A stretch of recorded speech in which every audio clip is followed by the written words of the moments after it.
Yo, what's going on YouTube? It is Hey RV, and we have a Jim Cornette video here. The title of the video is Jim Cornette on Dave Meltzer's star rating for AEW Dynasty, the 35-hour pay-per-view that was just ridiculously too long. Ridiculously too long. It just the main event started past midnight Eastern time. Like, what do you, on a Sunday? Now, if it was on a Saturday, it probably wouldn't be as big a deal. But dude, people gotta work. Like, that's just crazy. He has no idea what he's doing. He really doesn't. Tony Khan, and to have these stupid star ratings, and the fact that anyone has any credibility to this is a joke. I mean, the fact that he put what was the match he put? Britt Baker versus Mercedes Moné above Ric Flair and Ricky Steamboat. You've lost all credibility. All credibility. So, WrestleMania is this weekend. I'm going to be streaming it. Sidecast on Saturday. Go to my buddy's house Sunday and watch it. It's going to be awesome. Anyway, huge shout out to all the supporters as always. Let's get it. Yeah. But Jim, on the topic of support, yes. Can we talk before I know we got Dynamite coming up? Can we talk about the star ratings? We just reviewed AEW Dynasty from Philadelphia. It's fresh on my mind still. And I just got this morning's Wrestling Observer newsletter. I made sure. Now you want to see, after we've said what we said, you want to see if Uncle Dave agrees with us now at this point. You got to figure at some point there'll be a meeting in the middle, as opposed to him being on a scale that ends in infinity, which just keeps going out there into the distance. Maybe that explains. No, a lot. I think Dave is an AEW supporter, and that's another word for a jockstrap, and I think that's what the service that he's performing here. Well, of course, AEW Dynasty, Jim, you did not watch much of the pre-show from what I remember. Nick Wayne, Action Andretti, and Leo Rush defeated Dante and Darius Martin on his Top Flight, and God, who? AR Fox, 11 minutes, 17 seconds, 4.25 stars. Now, for the record, you didn't see That's on a pre-show. Okay, that means this is the free stuff. it. It was an exciting match, and Layla Gray looked amazing at ringside. I say that. I'm sure she did. That's a star right there. How does this get a fucking higher rating than Gone with the Wind in the fucking official movie rating book? Right? What?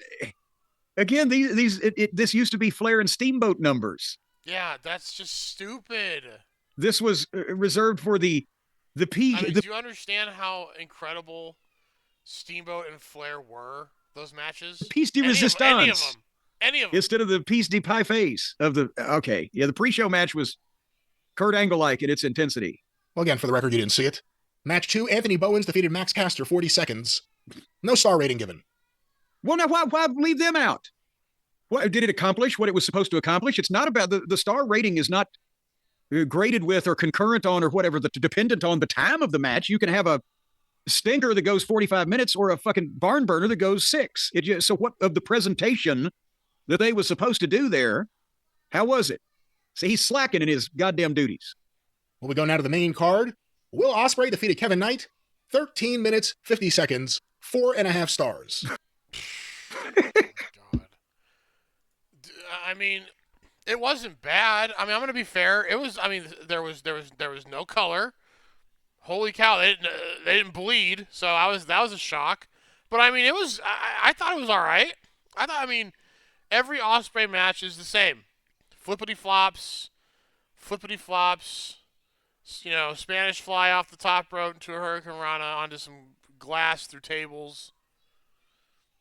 I mean, and then his finish is so, like, I would be so pissed to take his finish stiff, because that, I mean, it just looks like he's just gonna go and just do that to the back of their head as hard as he can. I mean, it's like, and don't give him a microphone either. He can't speak. He's so bad on the microphone, so bad. And the other dude, I mean, I already forgot his name. Apparently he was supposed to go to WWE, I think.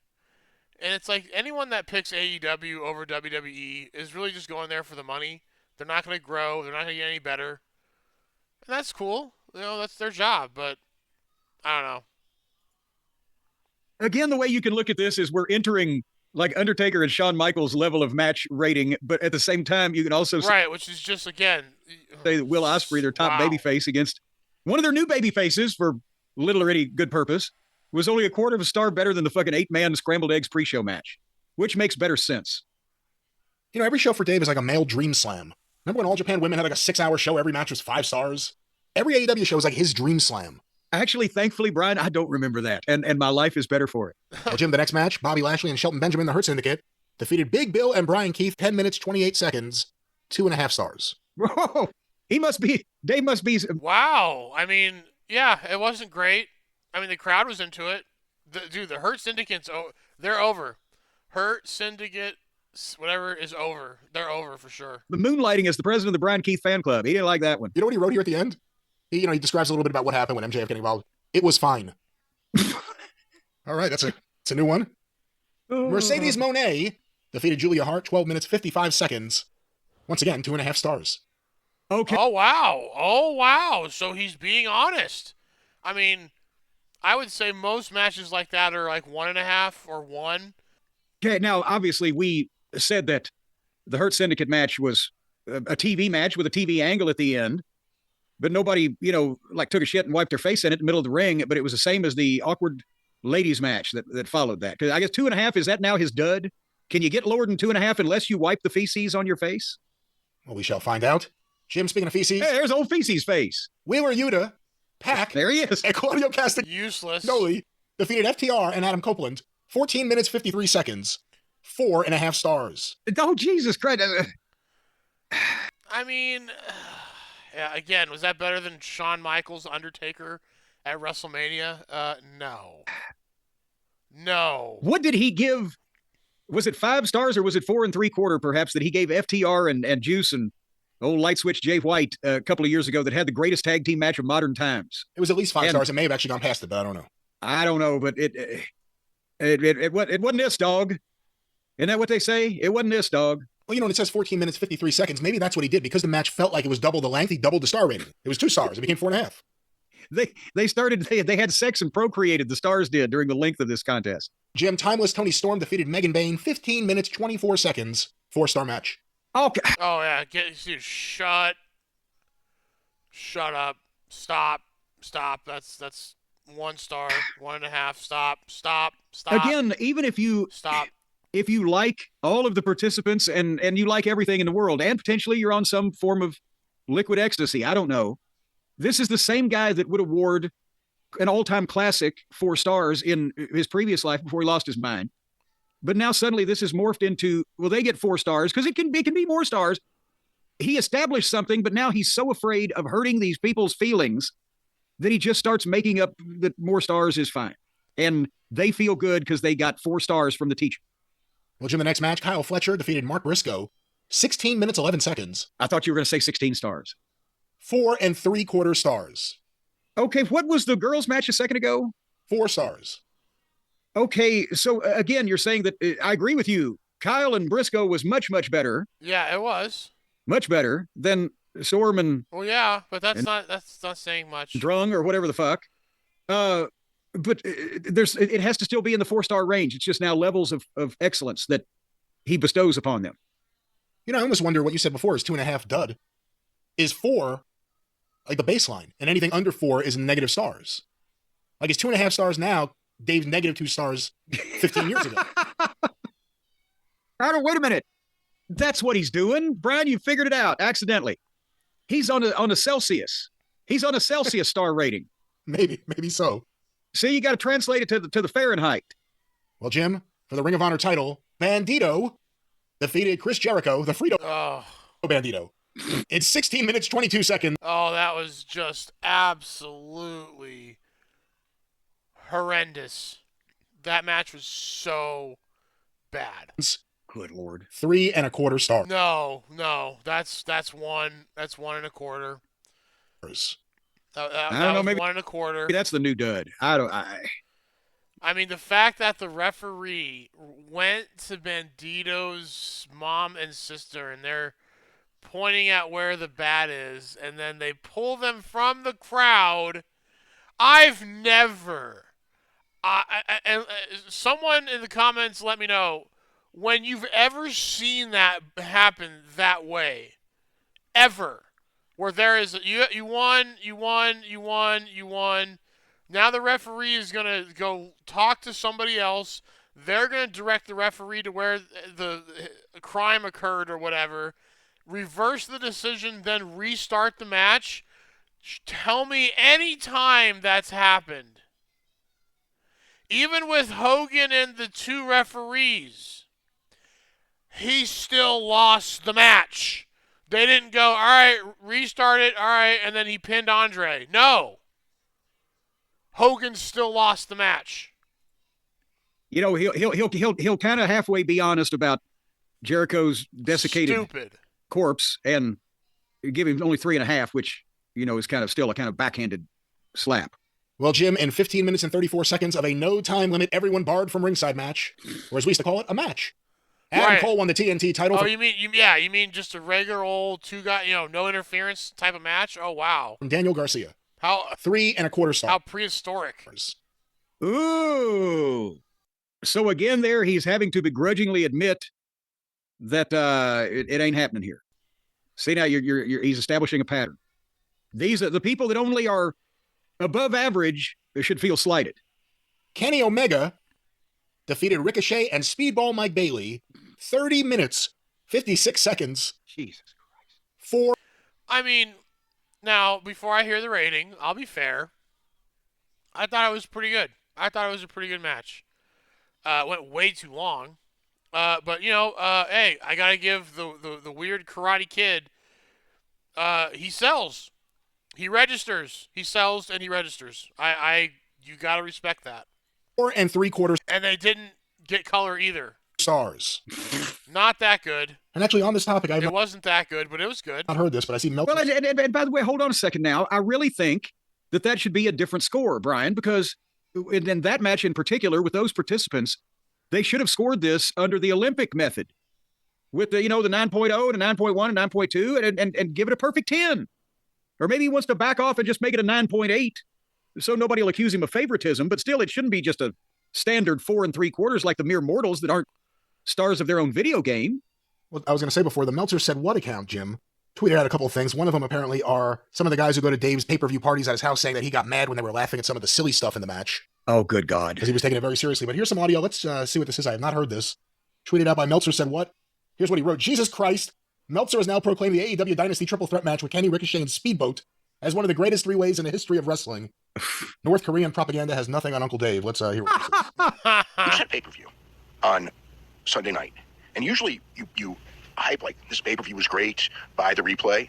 I mean, they may have mentioned that, but I do not recall anything that got me to where like, oh man, I need to see this replay. And like, and he clearly loved the entire fucking thing, so that says something. But besides that, he's already fucking seen it.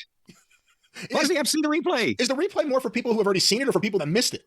I would think it's for people that missed it. I think the people that missed it, but of course, people that watched it and if they loved it are going to watch it again. Shit, oh, you missed it? Well, now you can get it. Instead of, oh, you've already seen it? Well, watch it again. Why, to pay for it again? Is that a large segment of the audience? I'm not sure. Let's go back to this audio here. Focused on, because there was like strong stuff. I mean, there's the hit, the significance of the finish of the main event, with the Young Bucks return and all that. The 3-way was, one of the better 3-way matches in the history of wrestling. It was fantastic. All right, let's stop there for a second. We watched it. It went a while. Dude, I would put Lesnar, Rollins, and Cena above that one. Again, there was some stuff that looked ridiculous in it. You promoted some of the first 3-way matches in this country. We've seen good ones and bad ones. Was that one of the best ever?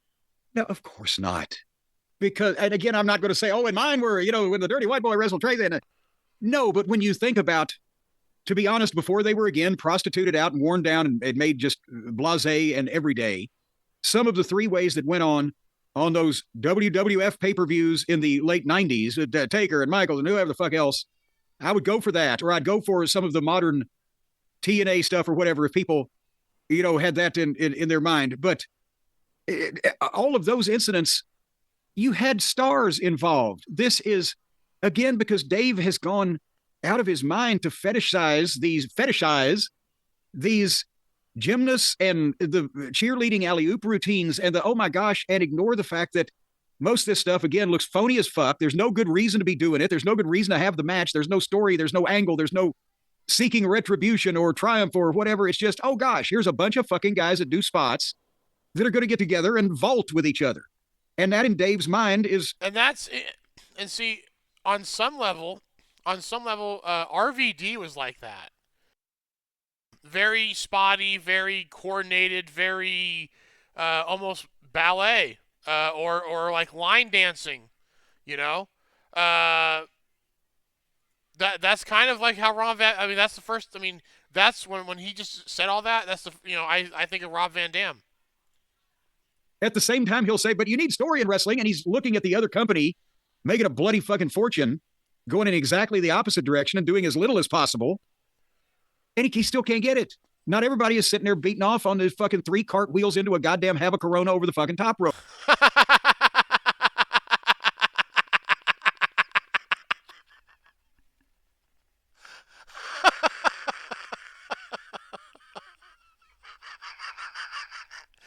Nobody's beating... Oh, one more time? The opposite direction and doing as little as possible. And he still can't get it. Not everybody is sitting there beating off on the fucking 3 cartwheels into a goddamn have a Corona over the fucking... Have a Corona?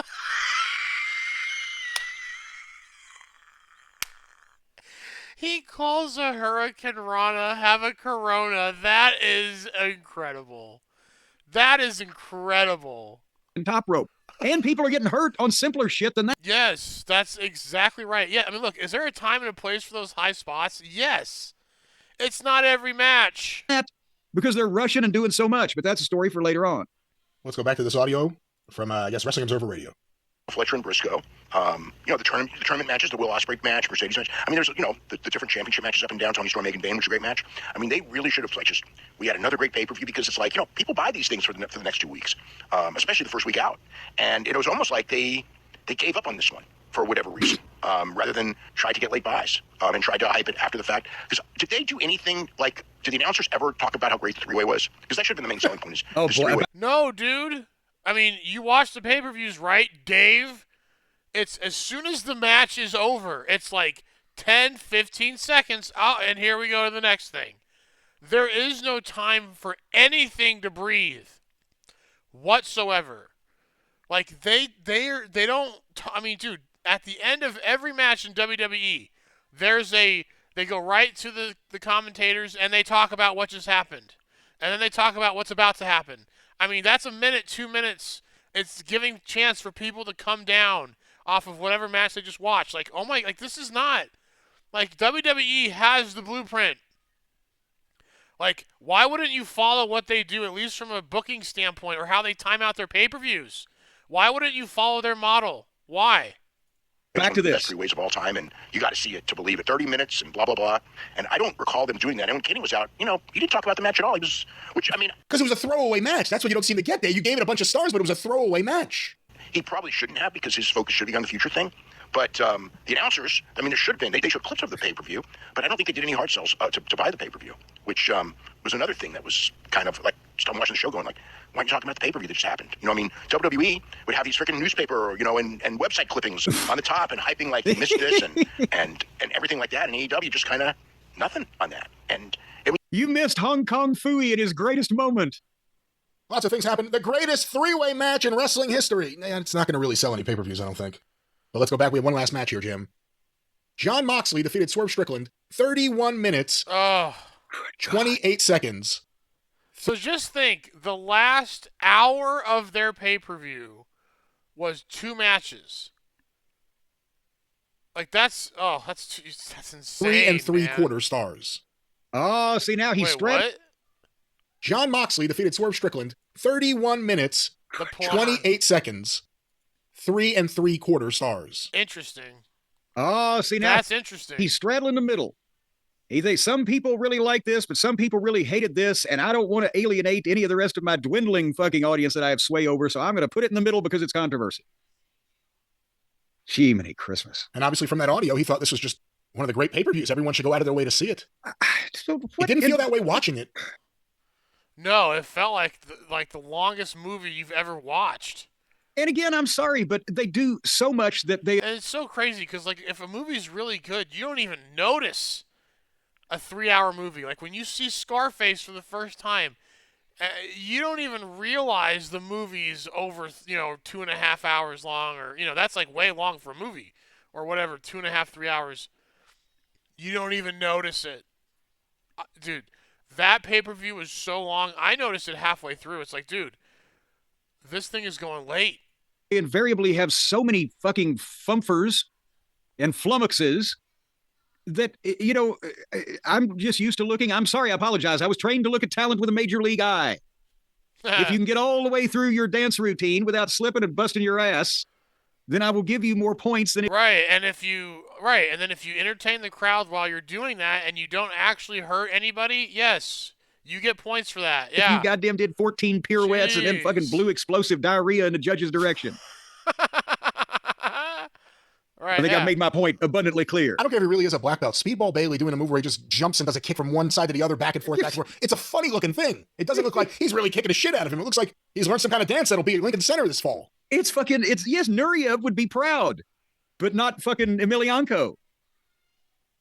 I don't, yeah. Well, Meltzeranko really liked the pay-per-view, and those are the star ratings from the Wrestling Observer for AEW Dynasty. All right, you made it this far. Appreciate you. We'll see you on the next one.